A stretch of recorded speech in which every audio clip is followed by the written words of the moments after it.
Salut, on va parler de Nicolas Sarkozy qui a pris 1 an de ferme sous bracelet électronique. Je mets la vidéo, hop.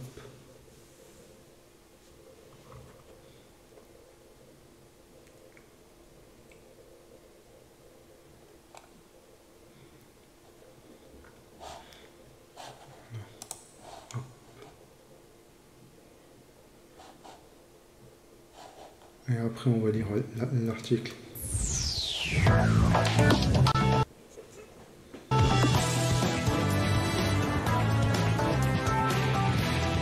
BFM TV, BFM Story. Alain Marchal, Olivier Truchot. L'ancien président Nicolas Sarkozy a donc été définitivement condamné aujourd'hui dans l'affaire dite des écoutes. On va vous la rappeler de manière précise dans un instant. Mais c'est une condamnation à 1 an ferme sous bracelet électronique. L'ancien président dénonce une injustice profonde, affirme que la vérité va finir par triompher, va saisir la Cour européenne des droits de l'homme. On va reprendre le dossier judiciaire avec Vincent Vantinghem, avoir les réactions bien évidemment adéquates. Mais d'abord, l'avocat de l'ancien chef de l'État. C'est la première fois en France qu'une personne est condamnée sur le fondement des seules déclarations qu'il a eues avec son avocat et qui ont été interceptées. Donc c'est évidemment une défaite pour Nicolas Sarkozy, mais c'est aussi une défaite pour les libertés fondamentales, pour les droits de la défense, pour le droit au secret professionnel, qui est absolument fondamental. Et dans ces conditions, Nicolas Sarkozy va évidemment, comme il l'a toujours annoncé, s'il n'obtenait pas satisfaction devant les juges français, saisir la Cour européenne des droits de l'homme.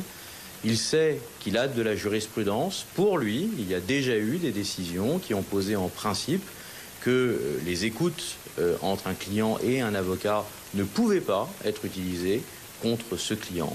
Et c'est ce qu'il va faire valoir. Voilà, Maître Spinozzi, Vincent Vantinghem du service police-justice de BFM TV. On va donc d'abord rappeler l'affaire et revenir sur cette condamnation de la Cour de cassation. C'est l'affaire dite des écoutes. Oui, le dossier Bismuth, dans la panoplie des dossiers qui poursuivent Nicolas Sarkozy. On parle de quoi? On parle d'une affaire de corruption et de trafic d'influence. Ce qu'il faut bien comprendre, c'est qu'aujourd'hui, on a un ancien président de la Ve République qui est définitivement reconnu coupable de faits de corruption, ce qui est extrêmement grave. Il a été condamné donc à 3 ans de prison, dont 1 an de prison ferme à purger sous bracelet électronique.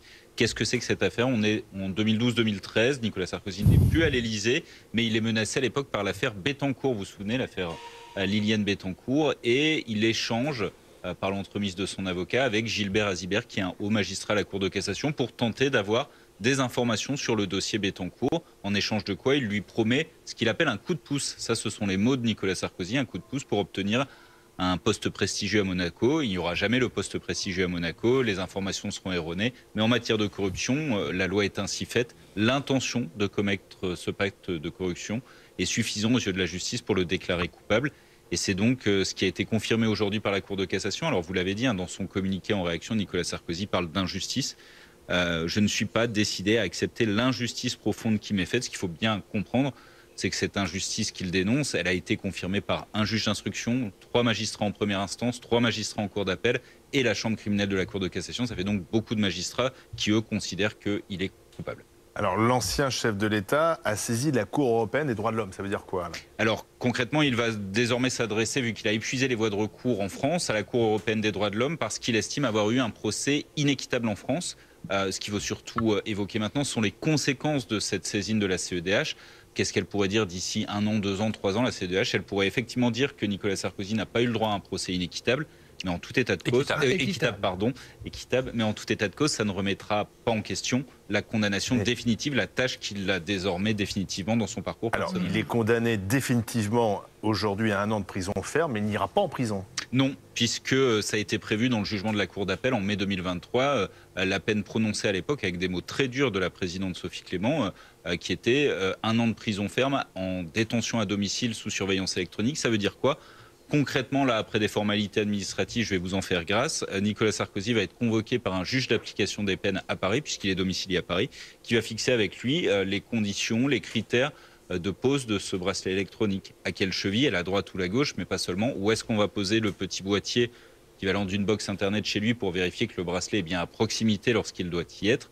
Est-ce qu'il va avoir des permissions de sortie pour travailler, puisqu'aujourd'hui on peut avoir un bracelet électronique et travailler la journée, rentrer le soir. Est-ce qu'il va avoir des permissions pour donner des conférences à l'étranger, s'il y en a certaines qui ont été prévues?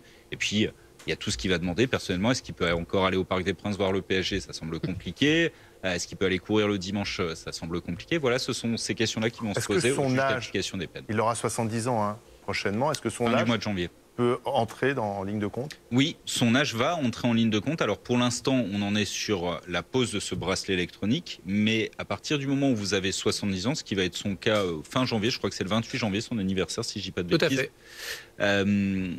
On peut être éligible à ce qu'on appelle une libération conditionnelle, c'est-à-dire qu'on peut demander à ne plus avoir de bracelet, avoir juste des obligations à régler. Une sorte de contrôle judiciaire déguisé, quoi, en fait. On pourrait dire ça. C'est, pour vous donner un exemple, c'est ce dont a bénéficié Patrick Balkany après une période de détention, après une période de bracelet électronique. Mais là, on imagine qu'il y aura quand même quelques semaines ou quelques mois au cours duquel l'ancien président devra porter ce fameux bracelet électronique. Alain Duhamel, bonsoir. Bonsoir. On a donc pour la première fois en France un ex-président de la République qui est condamné à de la prison ferme. On va rappeler que Jacques Chirac avait été le premier président condamné, mais c'était pour du sursis en correctionnel. D'ailleurs, il n'avait pas fait appel de sa condamnation en 2011. Et je parle sous la responsabilité de Vincent. Politiquement, c'est un fait important ou pas? Bon, d'abord, c'est une décision que je trouve à la fois logique et embarrassante. Elle est logique parce que, manifestement, il y a eu une tentative d'obtenir de façon illégale des informations. Donc, c'est une faute, c'est logique. C'est embarrassant. C'est embarrassant, d'abord parce que, comme vous le disiez, on est quand même un pays et on est dans une constitution devant laquelle on a quand même 2 anciens présidents de la République et un ancien Premier ministre qui ont été condamnés. Bon, ce qui l'ancien Premier ministre, c'est Alain Juppé. Oui, enfin... et François Fillon. Et François Fillon, ça en fait même 2. Voilà, bon, 2. Disons que ça n'est pas extrêmement flatteur comme image. Et bientôt peut-être une candidate à l'élection présidentielle est favorite Marine Le Pen. On verra ça au printemps. On verra ça. Donc ça donne... On est dans un contexte... En tout cas, on est visiblement un pays dans lequel des personnalités politiques du plus haut niveau possible se retrouvent devant les tribunaux. Bon, c'est pas particulièrement flatteur. Bon. Deuxièmement, parce que les conditions dans lesquelles ont lieu le procès sont à la fois parfaitement correctes, équitables, etc., etc. Mais Nicolas Sarkozy avait des rapports particulièrement conflictuels comme aucun autre président avec les magistrats. On sait très bien que pendant tout son quinquennat, ça a été une bagarre perpétuelle, et une bagarre d'une violence absolument inhabituelle. Hein. Oui, mais la justice n'a pas à en tenir compte, mais normalement. Naturellement, la justice n'a pas à en tenir compte, mais les magistrats sont des magistrats. Et si vous vous êtes fait attaquer, comme ça a été le cas, non pas ad hominem, pas les magistrats qui l'ont jugé, mais les magistrats en général... disons que les rapports ne sont pas ceux d'un prévenu habituel. Hein, alors justement, avec les magistrats. Dans sa réponse sur le compte X, sur son compte X, il dit « Dois-je comprendre que mon rôle politique passé et les oppositions que j'ai soulevées ont créé le climat corporatiste et politique qui a abouti à cette décision ?» Alors moi, je ne dis pas du tout que c'est corporatiste, je dis simplement que ce ne sont pas des relations habituelles entre un prévenu, d'une part, et d'autre part, des magistrats. Bon. Ensuite, parce que la jurisprudence européenne, j'espère ne pas dire de bêtises, mais la jurisprudence européenne est en tout cas réticente quand il s'agit d'enregistrement avec un avocat, avec son avocat, etc. Donc on est un peu à contre-courant de la jurisprudence européenne. Bon, et puis... le résultat de tout ça, c'est qu'on se retrouve, et on se retrouve collectivement. L'image française, de la démocratie française est dégradée. C'était nécessaire, mais c'est désagréable. Bon, et sur un plan politique, il y aura une partie des Français qui trouveront que c'est une vengeance et que c'est injuste. On peut dire aussi... On peut dire que nos institutions fonctionnent bien et que la justice est indépendante. Elle est capable de condamner un ancien président de la République.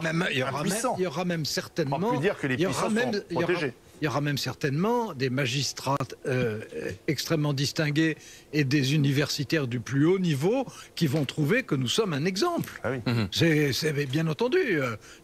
Si j'allais à Oxford, j'entendrais certainement ça. Ouais, vous parliez de l'animosité qui pouvait exister Pas qui existait. des magistrats envers Nicolas Sarkozy. Il faut rappeler, c'est parce qu'en 2007, il les avait comparés à des petits pois qui se ressemblent tous. Et au-delà de la métaphore des petits pois, il y avait quand même eu une politique très ferme sur l'organisation de la justice, avec beaucoup de fermeture de sites, donc une réforme de l'État qui n'avait pas plu aux magistrats, et puis une conception de ce que Montesquieu appelait l'équilibre des pouvoirs, qui n'était pas celle des magistrats. Et donc, en effet, il y a eu une tension entre la corporation d'un côté et le président de la République de l'autre, qui est le président de la République qui a un rôle symbolique, mais puissant quand même, au sommet de cette hiérarchie, de grande tension. Il aurait fallu pouvoir déporter ce procès dans une zone où personne ne lui en voulait, mais ça voulait dire changer de pays. Voilà, ça voulait dire changer de pays, et c'était pas possible. C'est pas tant le procès qui a été inéquitable que l'enquête. L'enquête dont est victime Nicolas Sarkozy, son avocat. Victime. Oui, exorbitante du droit. La manière dont il est écouté, son avocat. Les écoutes c'est quand même, pendant des mois. Pendant des mois. Écoute illégale Pendant des mois d'un sur une avocat et autre son affaire. client. Ouais. Sur une autre affaire. Puis on trouve celle-ci. Donc on crée quelque chose de parallèle. Quand même. Les écoutes avaient été validées ensuite par la Cour de cassation. Bien sûr, c'est-à-dire la justice a validé ce que la justice faisait. Justice a validé la Donc, justice. tout de même, ça aurait été un citoyen lambda. Je pense que beaucoup d'associations, beaucoup d'intellectuels auraient pris parti en disant c'est un État qui en fait trop. Mais parce que c'était Nicolas gauche, Sarkozy. par exemple. Non, je ne pense pas que ça soit la couleur politique. Mais c'est la position de puissant qui lui a valu quand même cela.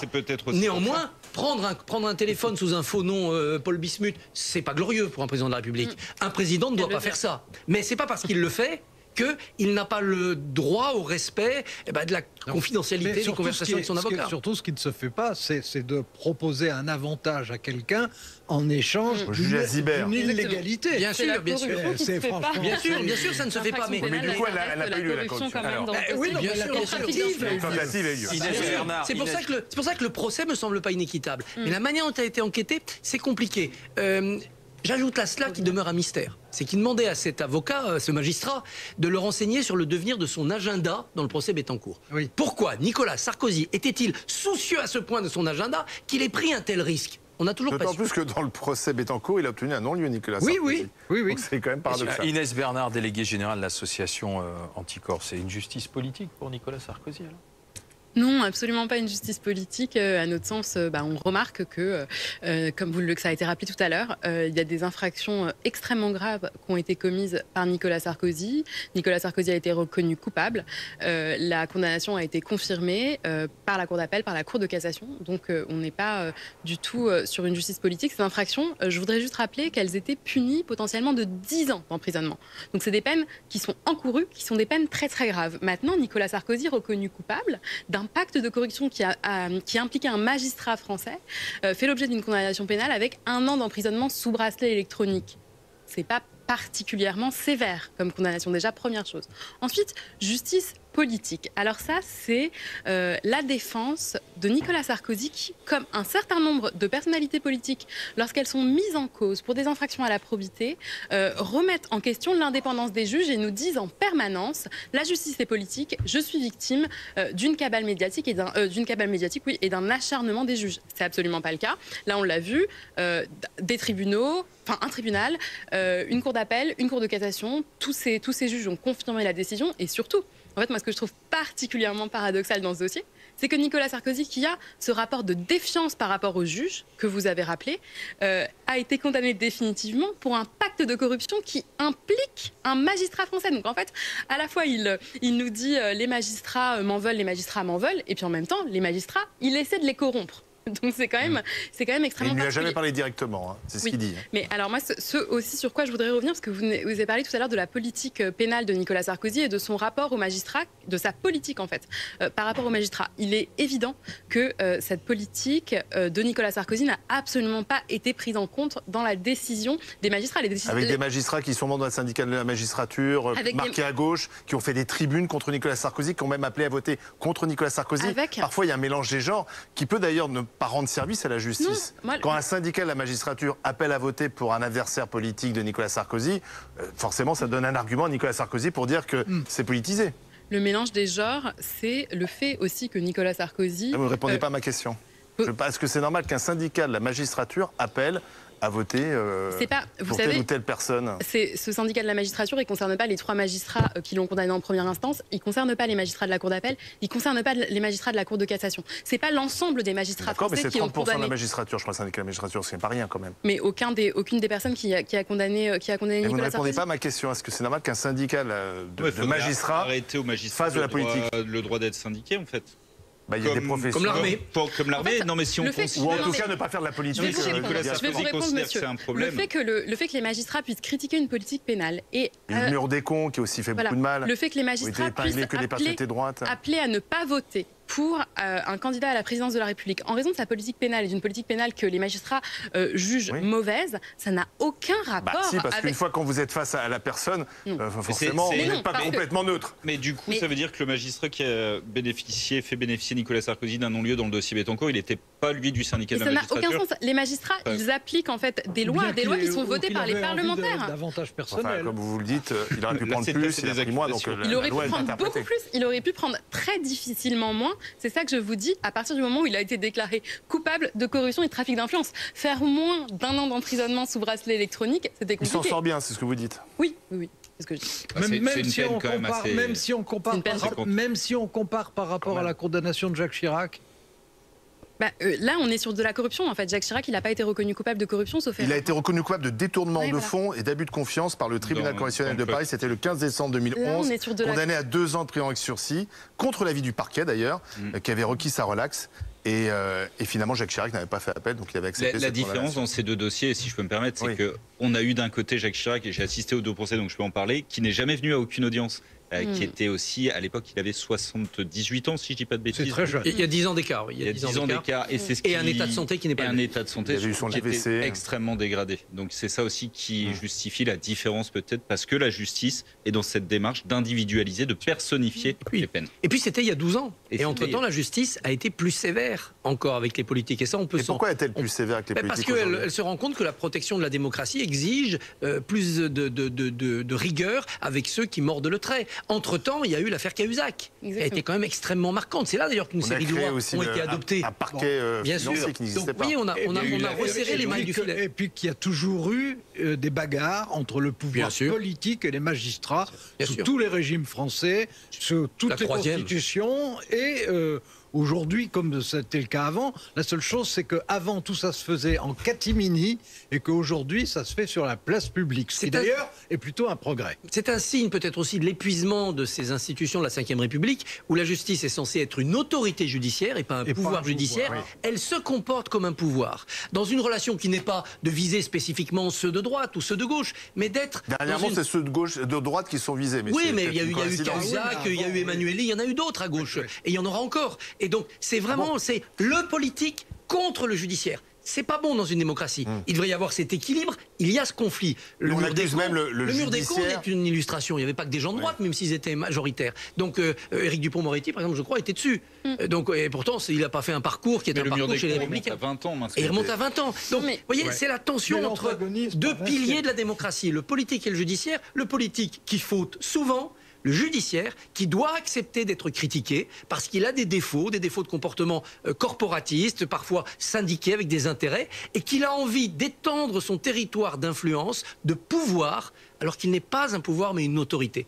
Et ça, c'est difficile à faire passer, mais ça arrivera avec des nouvelles générations de magistrats. Il y aura d'autres éthiques de la magistrature. Mais si, vous levez les sourcils, mais ayez confiance dans les jeunes générations, Olivier. À mon sens, je suis assez d'accord avec ce que vous dites, mais moi, je vois le problème dans l'autre sens. Je considère que le problème de relation entre les politiques et le magistrat, c'est la défiance affichée par un certain nombre de politiques par rapport au judiciaire, en fait. Les Français aussi, hein, quand on vous interroge, les Français, ils sont pas très... La confiance en la justice est assez faible. Et la confiance en les politiques est faible également. Voilà. Par exemple, le fait que des parlementaires remettent en cause des réquisitions d'un parquet. Le fait que des parlementaires demandent là je vous parle du procès du RN, qui demandent à un tribunal de ne pas appliquer la loi qu'ils ont eux-mêmes votée. Ça, c'est une défiance qui est très forte. Et on a le droit de critiquer la justice ou pas? Que les parlementaires. Dans leur rôle de parlementaire, c'est eux qui votent la loi. Parfois, ils la corrigent, donc on a le droit de corriger la loi aussi. Alors, corriger, oui, ils ont le droit de faire revoter une loi. Ils n'ont pas le droit, excusez-moi, je précise, de demander à un tribunal de ne pas appliquer la loi qui est en vigueur et qui a été votée. Et c'est ça qui est fait. La pétition des élus RN, c'est ça. Ensuite, Nicolas Sarkozy, un petit peu dans la même lignée, est toujours dans une position de défiance par rapport aux magistrats, en nous faisant Après, il se défend. Hein, c'est quelqu'un qui est prévenu. Il a le droit de se défendre aussi. Il y a la possibilité de se défendre, mais on peut se défendre en disant je suis innocent et non pas. C'est ce qu'il dit. Hein. Et non pas les magistrats en fait s'acharnent contre moi et ne pas remettre en cause l'indépendance de la justice, parce que ça c'est grave pour un ancien président de la République que de remettre en cause. Il ne remet pas en cause puisqu'il accepte, il dit j'assumerai mes responsabilités et ferai face à toutes ces conséquences. Il n'est nullement dans mon intention de me plaindre. Voilà, donc il assume sa condamnation. Alors, ce que nous dit ce communiqué aussi, c'est qu'il n'a absolument pas compris les raisons pour lesquelles il a été condamné. Non, on me reproche d'avoir pensé à aider une candidature qui n'a jamais été formulée par une intervention qui n'a jamais été faite en échange d'un service qui n'a jamais été ni demandé ni rendu, le temps étant fondé sur des bribes de conversation entre un avocat et son client, confidentiel par essence. Il faudrait qu'il lise l'article de loi sur la corruption qui précise bien que le pacte de corruption n'a pas besoin d'aller à son terme pour entraîner condamnation. Puisqu'on parle des affaires judiciaires de l'ancien président de la République, elles ne sont pas terminées. C'est ce qu'on va voir maintenant avec François Gapillan. Bonsoir François. Bonsoir à tous. Pas terminé, c'est le moins que l'on puisse dire. Alain, c'est simple. Dans 19 jours, dans moins de 3 semaines, Nicolas Sarkozy va retourner au tribunal. La question centrale de ce nouveau procès étant, sa campagne présidentielle victorieuse de 2007 a-t-elle été financée par le dictateur libyen d'alors, Mouammar Kadhafi?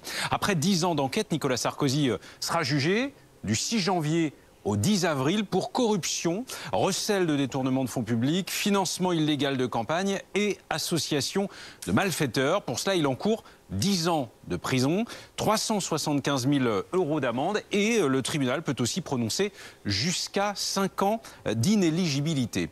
Affaire dans l'affaire, portant sur de possibles manœuvres frauduleuses pour écarter les soupçons de financement libyen, l'affaire de la rétractation du sulfureux Ziad Takieddine à l'issue d'une opération appelée Sauver Sarkozy par un autre des 10 protagonistes mis en cause. Élément singulier dans cette affaire, Nicolas Sarkozy est mis en examen depuis octobre 2023. Sa femme, Carla Bruni Sarkozy, l'est à son tour depuis cet été. Enfin, le dossier Big Malion, qui en arrive, comme l'affaire Bismuth, qui a connu son épilogue aujourd'hui, au stade de la cassation, avec une décision définitive donc prévue courant 2025, l'année prochaine. Il est question des dépenses excessives de sa campagne présidentielle perdue de 2012. En appel au début de cette année, Nicolas Sarkozy avait été condamné à 1 an de prison, dont 6 mois ferme, sous bracelet électronique déjà. Merci François Gapillan. Une année 2025 quand même très compliquée pour Nicolas Sarkozy. Donc il y a cette condamnation, et puis il y en a peut-être d'autres à venir. Est-ce qu'il va vraiment échapper à la prison ? Alors c'est toute la question qui se pose aujourd'hui, parce qu'en vrai, on est en train de débattre de la perspective de ce bracelet électronique, mais est-ce que dans quelques mois, voire dans quelques années, on ne débattra pas de la situation d'un emprisonnement ferme pour Nicolas Sarkozy? C'est une question qui peut légitimement se poser, parce que quand on regarde le dossier du financement libyen qui s'annonce devant lui, c'est sans doute le plus gros dossier. On parle beaucoup de Bismuth, de Big Malion, mais celui qui arrive, c'est un dossier qui est extrêmement grave parce qu'il touche à l'essence même de notre état de droit. De quoi l'accuse-t-on dans ce dossier? D'avoir bénéficié d'un financement illégal d'un dignitaire libyen, Mouammar Kadhafi, très contesté, très controversé, et en contrepartie de l'avoir remis au centre du jeu diplomatique, de l'avoir remis dans ce qu'on appelle le concert des nations, c'est-à-dire de s'être servi de la France pour des intérêts personnels, en remettant au centre du jeu quelqu'un qui a été très controversé, à savoir Mouammar Kadhafi. Il encourt là aussi une peine de 10 ans de prison, sauf que vu les montants qui sont annoncés sur ce financement illégal, alors évidemment il y a des débats, mais on parle de plusieurs millions d'euros, et vu l'image de la France qui a été écorné par cette manœuvre, c'est sans doute l'affaire pour laquelle il encourt une réelle peine de prison ferme importante. Dans tous les cas, il y a eu... Mais il est encore présumé innocent pour l'instant. Bien sûr. Et le dossier est quand même extrêmement complexe, confus et truffé de documents sujets à caution. Oui, et puis l'instruction a été très chaotique. Et mené par des gens, des acteurs en cause qui sont quand même tous assez hallucinants. Plus ou moins sulfureux et peut-être peu forcément fiables. Beaucoup plus que sulfureux. Vous parlez des juges d'instruction parce que c'est eux qui mènent l'instruction a priori. Non, mais, les accusations. Les accusations, les témoignages. J'ai bien compris ce que je voulais. Non, pas du tout. Les audiences seront en tout cas spectaculaires de ce fait. Petite précision, Alain Duhamel, puisque effectivement... Parce que moi, pour moi, c'est les juges d'instruction qui sont... Non, des dignitaires libyens qui sont impliqués dans le dossier. Et de Takieddine aussi. Oui, et puis des intermédiaires. Et de la fausse rétractation, qui est aussi du coup un élément du dossier, a priori. Non, mais d'accord, mais je ne parlais pas du tout des magistrats. Alors regardez les réactions politiques à propos de la Cour de cassation aujourd'hui. Réaction à droite d'abord, on va s'y intéresser via toujours les réseaux sociaux. Christian Estrosi, ancien compagnon de route de Nicolas Sarkozy, qui est aujourd'hui chez Horizon et le maire de Nice. Total soutien à mon ami, dit-il. Nicolas Sarkozy, un homme d'État qui a toujours servi la France et les Français avec intégrité, force de conviction. Il a consacré toute sa vie à notre pays. Sa hauteur de vue et son leadership nous manquent et nous serait bien utile dans la période actuelle. Laurent Wauquiez, qui écrit « Cette décision est profondément incompréhensible. Je sais à quel point Nicolas Sarkozy est un combattant et ne baissera pas les bras. Il a toute mon amitié. » Enfin, pour le Parti socialiste, Chloé Ridel, porte-parole, la Cour de cassation confirme la condamnation. 1 an de prison ferme. Il n'est donc plus présumé innocent, mais jugé coupable. Il a menti aux Français, écrit-elle. Il nous fait honte. Malgré les mobilisations importantes qui sont en... Hop. On va faire Sarkozy, 1 an de prison. Sarkozy, 1 an. J'ai dit 1 an.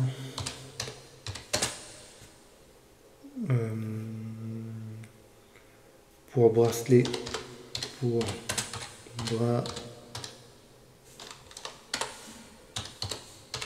celui électronique, bracelet électronique. Actualité, hop. J'ai pas mis 1 an, j'ai France 2. Bracelet électronique. Pour Nicolas Sarkozy, à quoi l'ancien président doit-il s'attendre? Définitivement condamné pour corruption et trafic d'influence, Nicolas Sarkozy va devoir porter un bracelet électronique pendant 1 an. Modalité de la peine. Pose du bracelet, horaire de sortie. Voici les principales étapes à venir pour l'ancien président de la République. En rejetant mercredi le pouvoir de Nicolas Sarkozy, la Cour de cassation a définitivement condamné l'ancien président de la République à 1 an de prison ferme sous bracelet électronique. L'homme d'État a été reconnu coupable de corruption et de trafic d'influence dans l'affaire des écoutes. Le parquet général va donc saisir un juge d'application des peines, JAP, qui va convoquer Nicolas Sarkozy, en principe sous 20 jours, pour déterminer les modalités. Voici ce qui attend le condamné. 3 ans d'emprisonnement, donc 1 an sous bracelet électronique. Dans sa décision du 17 mai 2023, devenue définitivement mercredi, la Cour d'appel de Paris a condamné Nicolas Sarkozy à 3 ans d'emprisonnement, donc 1 an de prison ferme et 2 ans de prison avec sursis. L'ex-président de la République se voit également interdit pendant 3 ans de voter, d'être élu et d'exercer une fonction juridictionnelle. Le sursis ne s'applique pas sauf si le condamné commet une nouvelle infraction dans un délai de 5 ans. Concernant la partie ferme, la Cour d'appel a décidé de l'aménager directement sous le régime de la détention à domicile, sous surveillance électronique, DDSE. Le terme technique du bracelet, il reste néanmoins à déterminer les modalités, ce qui sera fait lors de la convocation de Nicolas Sarkozy par le JAP. Horaire de sortie. Lors du rendez-vous entre le JAP et Nicolas Sarkozy, ce dernier doit fournir des justificatifs pour que soit déterminé le lieu de l'assignation, c'est-à-dire le domicile où l'ancien chef de l'État devra purger sa peine, les horaires de sortie en semaine et le week-end, seront également fixés. Par exemple, un condamné peut être autorisé à sortir de chez lui entre 7h du matin et 18h le soir afin de pouvoir se rendre à son travail. Le JAP peut également ajouter des obligations spécifiques, comme celle, par exemple, de ne pas exercer un métier en lien avec l'infraction, ou payer des dommages et intérêts auxquels il a été condamné, même s'il n'y en a pas eu dans ce dossier. À l'issue de ce rendez-vous, le JAP va rendre une ordonnance qui fixe les modalités. Une décision dont le condamné ne peut pas faire appel. Il déterminera également à quelle heure, à quelle date sera posé le bracelet électronique. Selon la loi, l'ordonnance doit être rendue dans les 4 mois après la décision de condamnation, mais les délais peuvent varier selon les cas.